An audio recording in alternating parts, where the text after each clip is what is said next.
Hey everyone, it's Sabrina. So today I'm going to be talking to you guys about my first week of medical school / EMT course training.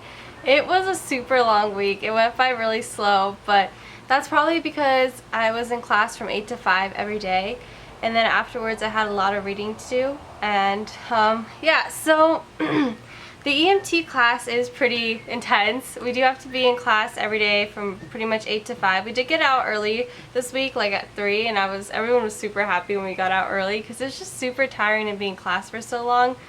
But other than that, it's been going really well. I've been learning a lot of stuff, and every day we have to read about 50 to 100 pages or so in the book.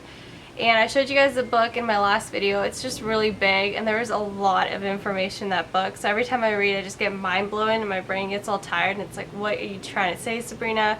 And sometimes it's just too much for me to handle. But I am learning a lot, which is super cool, just about like EMT basics and stuff that I didn't really know about before. I didn't know about tons of respiratory rate and cardiac diseases and things to assess for and how to treat patients and different emergency situations. And this past week we actually got to like lift each other up on the backboard carriers, and that was super cool. It was really fun. We learned like how to position ourselves, how to squat, how to like lift a person up, and we did 4 people lifting up a person. Usually there's only 2 EMTs, I guess, per ambulance, so they have to lift up the person together. I found it was really hard with 3 other people, so I can't imagine just having only 1 other person to lift someone up, especially if they are heavier. I was lifting up a really tiny girl, and I was still like, dang, this is hard, because the backboard also weighs a lot, and then the person combined with that is a lot of weight. But it was also interesting to note that if there was like height differences, it was really hard to lift the person properly. So I think it's super important to make sure you have a partner that is the same height as you, because when there was someone way taller, we were kind of carrying the person sideways. I'm like, that's not good. But it was fun to learn that. And then I did CPR for the first time ever. So we did CPR on a dummy, and I learned how to do chest compressions, which is not as easy as I thought it'd be. It's actually super hard to press all the way down on the dummy, so I can't imagine what it'd be like on a real life person. It probably is super hard. And then learned how to do it on the baby with like the 2 thumbs, and then just like the index finger and the middle finger, and then the different types of breaths and how to give breaths and stuff. So I thought that class was super fun. We did a whole day of that, and that day was really fun. I feel like I learned a lot. And it was more exciting when I was actually doing hands-on stuff other than just like reading about it and listening about it.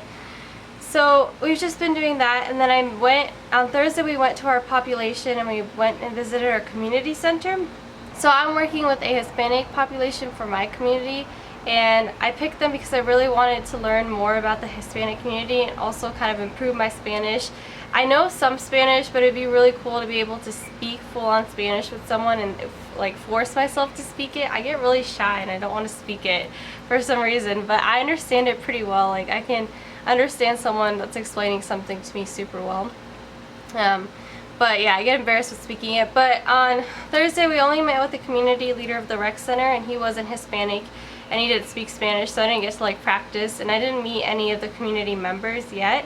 So hopefully this upcoming week I get to actually immerse myself in the community, talk to people, get to know it better and stuff. It's super cool because there are so many different communities where I live. There's African American communities, there's Asian communities, and our city is just so broad. It's filled with so many different types of people. So I'm excited to learn more about it, honestly, like to branch out and learn more about cultures.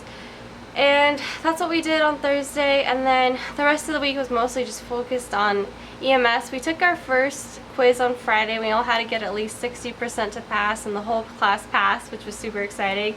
The quiz was actually kind of difficult. It was really interesting because I didn't know how to study for it, and a lot of it was like, you come in, you see this patient, what do you do? So I had to really think about it, because I kind of studied like, oh, I'm going to memorize this definition or remember this and this, but not really like, oh, what happens in this situation? So it kind of tested your overall knowledge. I'm sure that's how the actual EMT National Register exam is going to be. And we take that in a few more weeks. So we have about 4 to 5 more weeks left of this class, and then we have to take the test. And hopefully we all get EMT certified, and then we can start going on ride-alongs. But So far so good. I'm just very tired. Every day when I get home I read and then I go to sleep. In the mornings I wake up earlier than I have to. We usually start class at 8:30, sometimes 8, and I wake up around 6:15 and I try to work out for at least 30 minutes in the morning, and then I get ready to go to class. My school's pretty far away from where I live, so I have to go on the freeway, and it takes about 20 minutes to get to my school on the freeway and stuff, so that's super fun. It's a lot more of a commute compared to my undergrad. It was really easy to get to school during my undergrad, but not anymore. So I have a long commute, and then afterwards I'm in class from 8 to 5. We have an hour lunch break, and afterwards I just head home, eat dinner, and then start studying again. So that is like my daily schedule so far, and this is pretty much what it's going to be like for the next 5 weeks or so. So I don't know if you guys want to keep on hearing weekly updates or not. If you do, just let me know in the comments below. If not, I'll just do random videos about different stuff, I guess. If you guys want to hear more about like other things other than medical school or anything like that, you can let me know in the comments below as well. But that's just like my weekly update, how I've been doing. And today I just finished reading like at least 200 pages, I think. It was a lot of reading. I'm super tired today, and I have a quiz tomorrow that I still need to like study for more, so I'm going to continue to do that. Hopefully, you know, pass it tomorrow. But that's about it. Hope you guys are doing super well, and if you're working towards medical school or anything else, just wanted to wish you the best of luck, and don't give up. It's really rewarding, and I know it seems hard. Like right now I'm like, dang, this is hard, but I am enjoying it at the same time. Thanks so much for watching. Bye guys.